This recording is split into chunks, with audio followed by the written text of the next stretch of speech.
Hey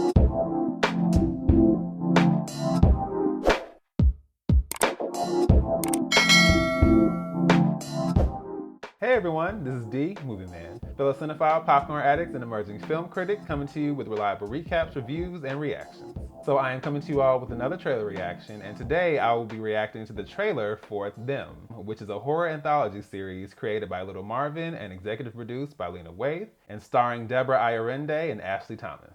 Let's get into it.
Oh,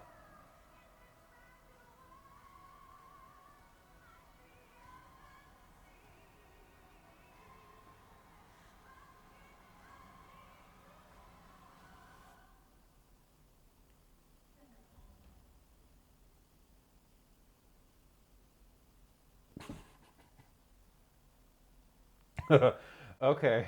Whew. Right. I don't know. I was kind of like, whoa, whoa, whoa, whoa, whoa, whoa, whoa, hey, hey, hey.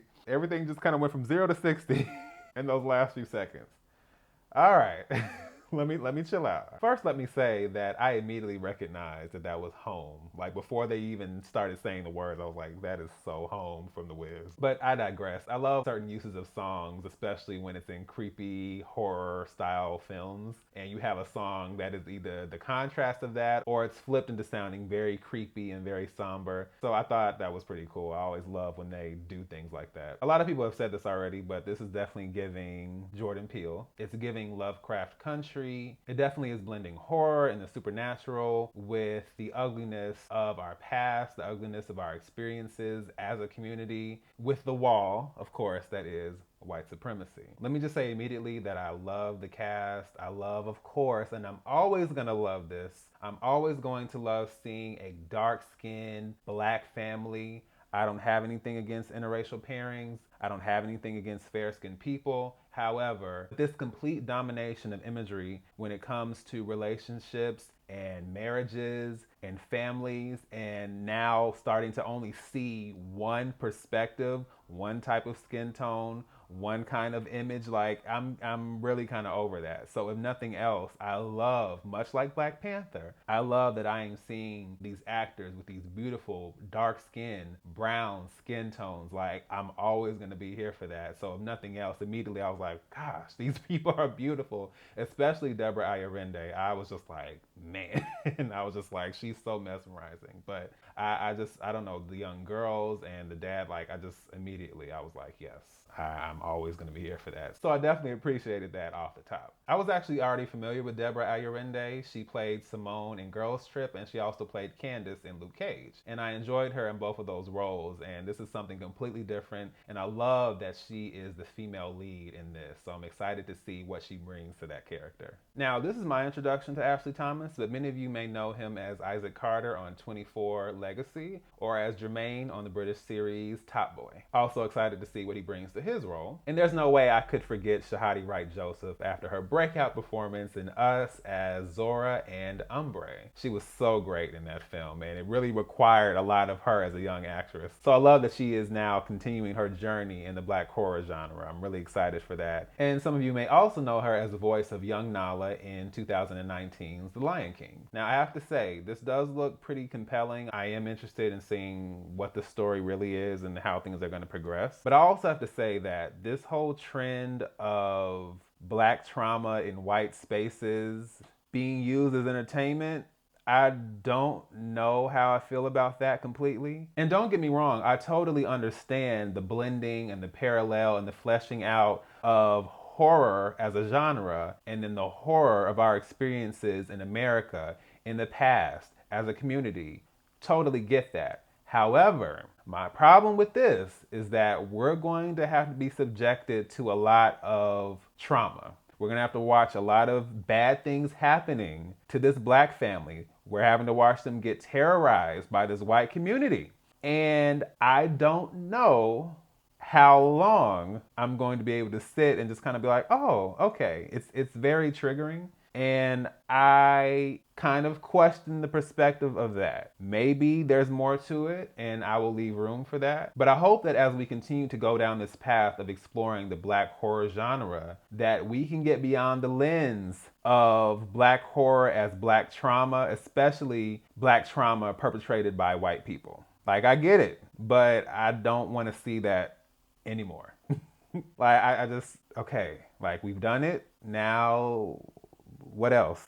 You know? And that's not negating the reality. That's not negating the history. And it's definitely not negating the knowledge, because you should know. You should know your history. You should know the reality. Because if you go out in the world and don't, that's going to be a problem. So I appreciate this. I get this. But we have to shift the perspective a little bit, because we have our own experiences in our own community that are just as interesting, that are just as layered. It can be horror without all of this.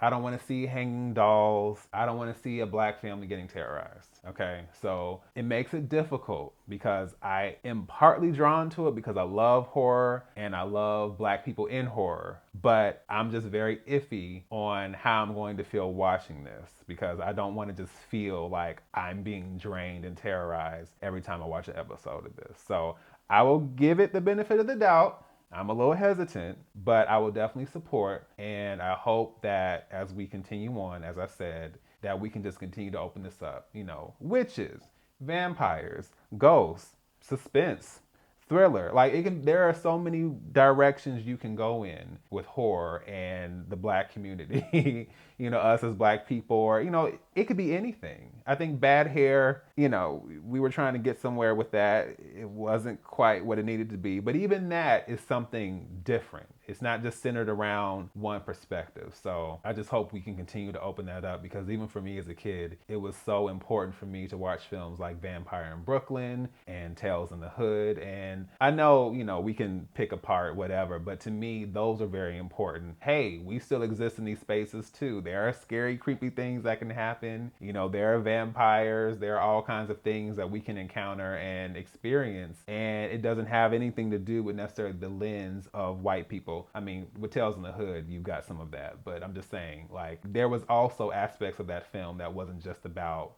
them. You know, like the title. I even get what the title is saying. So, but I think I made my point. So I digress. Them will be premiering on Prime Video April 9th. I will definitely be tuning in, and I will be here to give you guys my thoughts. So, once again, this is D, Movieman, signing off, and I'll see you at the movies.